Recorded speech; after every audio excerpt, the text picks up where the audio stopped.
Biasanya, kanak-kanak yang mewakili sekolah akan berpeluang untuk mewakili pasukan di peringkat lebih tinggi. Jadi, bagi kanak-kanak yang tidak terpilih tetapi berbakat sebagai pemain bola sepak, ke mana bakat itu harus dicurahkan.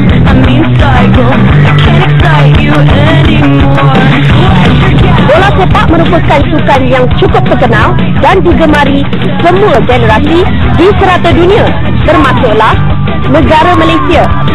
Penglibatan ibu bapa dalam menceburi kegiatan sukan bersama anak-anak adalah resepi utama dalam mencipta keunggulan sukan kita. Kini, kanak-kanak yang meminati dan berbakat menjadi pemain bola sepak mempunyai banyak peluang untuk menampilkan kebolehan mereka. Di Subang Jaya, kanak-kanak sawal 6 tahun lagi sudah didedahkan dengan bola sepak. Tak perlu wakil sekolah mereka boleh menjalani latihan intensif yang dikelolakan oleh jurulatih berpengalaman. Penubuhan Subang Jaya Community Youth Football League atau SJCYFL sudah cukup untuk menarik minat ibu bapa untuk menghantar anak masing-masing berlatih. SJCYFL ditubuhkan pada Februari 2001. Wang bukan keutamaan, tetapi melahirkan pemain berbakat untuk negara misi utama. Terperkara lagi, keunikan komuniti bola sepak ini adalah kanak-kanak yang berminat perlu ditemani seorang sukarelawan, tak kira sama ada ibu bapa mahupun saudara mara atau adik-beradik, untuk membantu menjayakan liga ini. Apa jadi volunteers, menjadi sukarelawan dalam mengelolakan liga ini. Tak ada siapa yang dibayar gaji, tak ada siapa yang diupah, semuanya dibuat secara sukarelawan oleh ibu bapa lah. Sukarelawan yang mengiringi kanak-kanak ini secara automatik berjawatan dalam komuniti yang dibentuk ini. Antara jawatannya, ketua division, jurulatih pasukan, pengurus makanan dan pengurus perlawanan. Dalam tempoh 3 bulan ini, seramai 260 pemain mendaftarkan diri.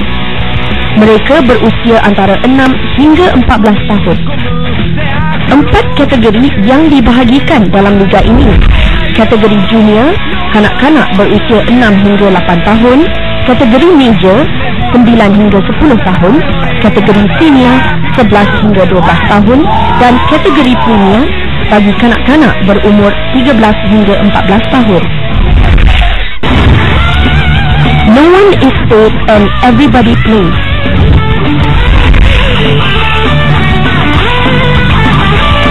Moto ciptaan Subang Jaya Community Youth Football League membuktikan peluang untuk bermain di kalangan pelatih terbuka luas. Setiap kanak-kanak yang berlatih akan diberi peluang secukupnya untuk beraksi.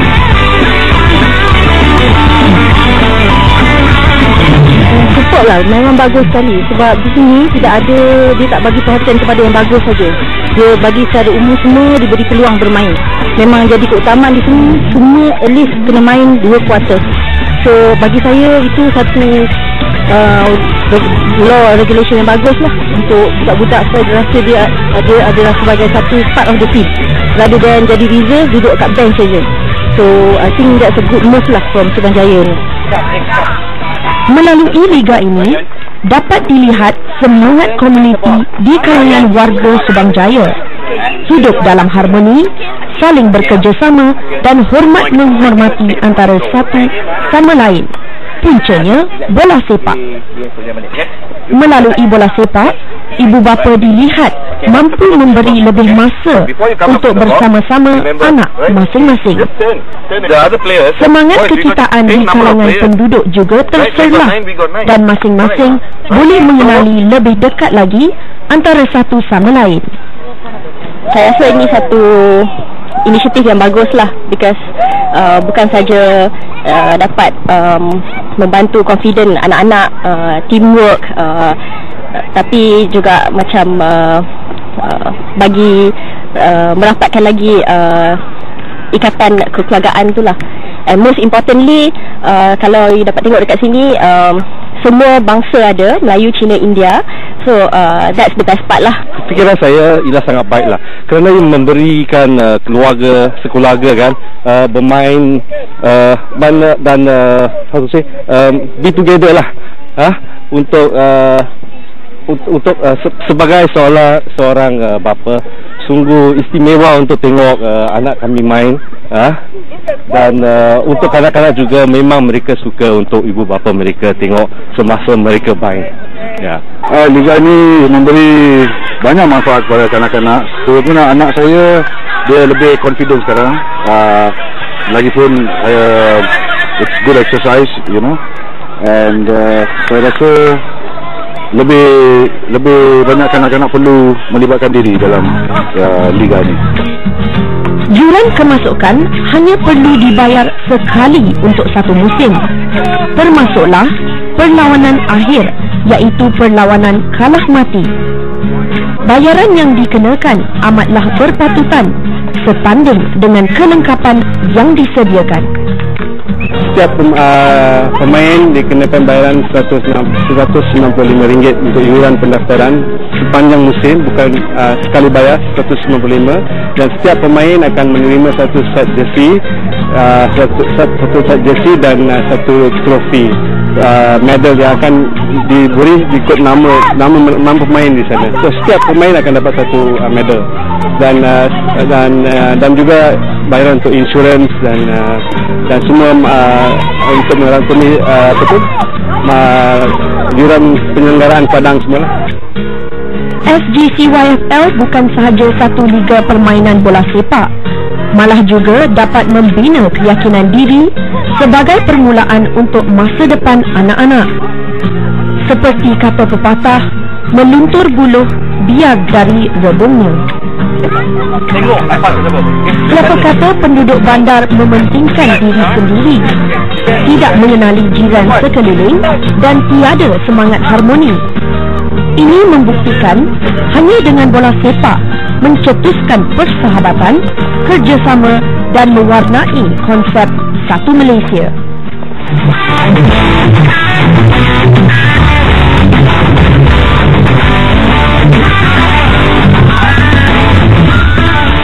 SGCYFL bakal melahirkan pemain bola sepak berpotensi untuk kegemilangan sukan nombor 1 dunia. Lebih penting, aktiviti ini mengeratkan hubungan, pencetus semangat kekitaan. SGCYFL telah menambah eratkan lagi hubungan persaudaraan kami. Kami nak kawan dan bola hidup kami. Kami bagi. Program ini berfungsi sebagai satu platform untuk mengenalpasti bakat, namun kemenangan bukanlah prioriti. Ganjarannya untuk melihat keluarga berkumpul bersama dan memupuk semangat kemasyarakatan yang semakin bertambah dari tahun ke tahun. Itu adalah sesuatu yang tidak ternilai harganya. Satu Malaysia!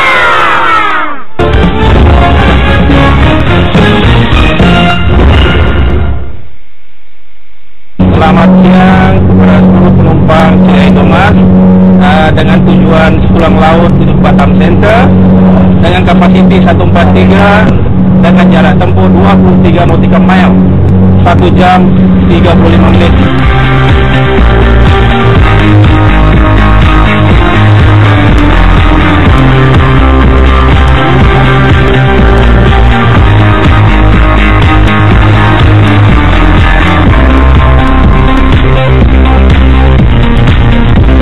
Tidak akan ada kejayaan tanpa kesanggupan tinggi bekerja keras dan bersungguh-sungguh, sehingga taraf berbisnes dijadikan sebagai benar-benar satu perjuangan bertaraf satu jihad.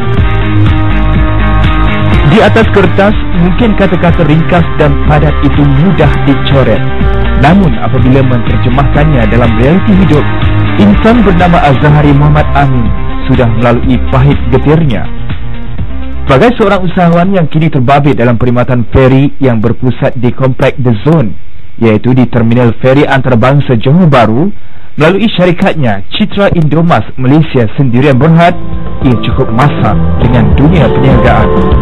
Bermula hanya sebagai ejen kepada syarikat perkhidmatan feri di Pulau Batam, Indonesia, akhirnya Citra Indomas Malaysia Sendirian Berhad telah mula bertapak pada tahun 1997 serta mengembangkan sayap menjadi satu-satunya syarikat perkhidmatan feri milik Bumiputera yang menjalankan perkhidmatan feri ulang-alik dari terminal feri antarabangsa Johor Bahru di Setulang Johor ke Pulau Batam serta ke Tanjung Pinang, Indonesia.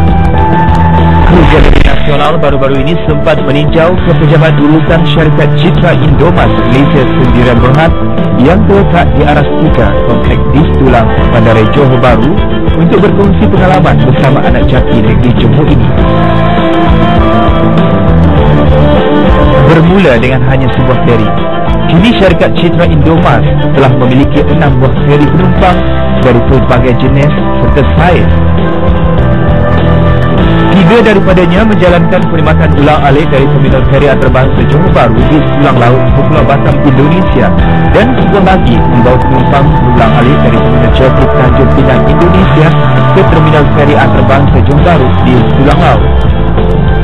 Keempat-empat buah feri ini adalah dari kategori monohull, manakala 2 buah lagi feri syarikat beliau dari kategori dual-hull atau katamaran telah disewa oleh sebuah syarikat pelancongan utama di negeri Sabah. Pada permulaannya, syarikat Citra Indomas adalah merupakan ejen kepada pengusaha feri di Indonesia lebih kurang 5 tahun, dan Alhamdulillah dengan berkat kesabaran Cik Muhammad Farid, kita punya Managing Director, dengan kecekalan beliau telah menubuhkan satu lagi syarikatnya sendiri, iaitu Citra Lines yang Berhad. Pada ketika ini syarikat telah menjalankan dari segi pelayaran ke Batam sebanyak 6 kali satu hari, dan ke Tanjung Pinang sebanyak 3 kali satu hari. Dan Alhamdulillah kapal-kapal kita semua telah memenuhi spesifikasi yang telah ditetapkan Jabatan Laut dan memenuhi spesifikasi IMO, International Maritime Organization. Dan untuk makluman semua, kapal-kapal kita akan dibuat pemeriksaan setiap 6 bulan. Maksudnya 1 tahun 2 kali oleh Jabatan Laut. Setelah meninjau operasi di pejabat urusan Citra Indomas, kami kemudiannya telah dibawa ke kompleks Luzon dan merasai sendiri pengalaman menaiki salah satu feri yang dimiliki oleh syarikat Citra Indomas ini. Boleh dikatakan 95% daripada penumpang yang menggunakan perkhidmatan feri tersebut merupakan rakyat Indonesia dan selebihnya adalah rakyat tempatan. Selain mempunyai sistem navigasi yang canggih, ia turut dilengkapi dengan jaket keselamatan untuk keselamatan sekiranya berlaku sebarang kejadian yang tidak diinginkan. Kapal Citra Indomas dengan standar high speed craft dengan cakaran ISA code yang telah dirancang sedemikian rupa dengan alat-alat safety yang telah dilengkapkan sesuai dengan ISA code yang berlaku. Encik Az-Zahari begitu yakin dengan kombinasi kaki tangannya yang berpengalaman serta mempunyai feri yang terbaik, syarikat beliau mampu melangkah lebih jauh lagi, terutama dalam bidang maritim.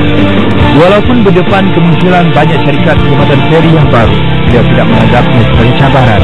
Sebaliknya, sentiasa berfikiran positif dan berusaha lebih keras lagi untuk memastikan perkhidmatan yang disediakan lebih baik berbanding pesaing mereka.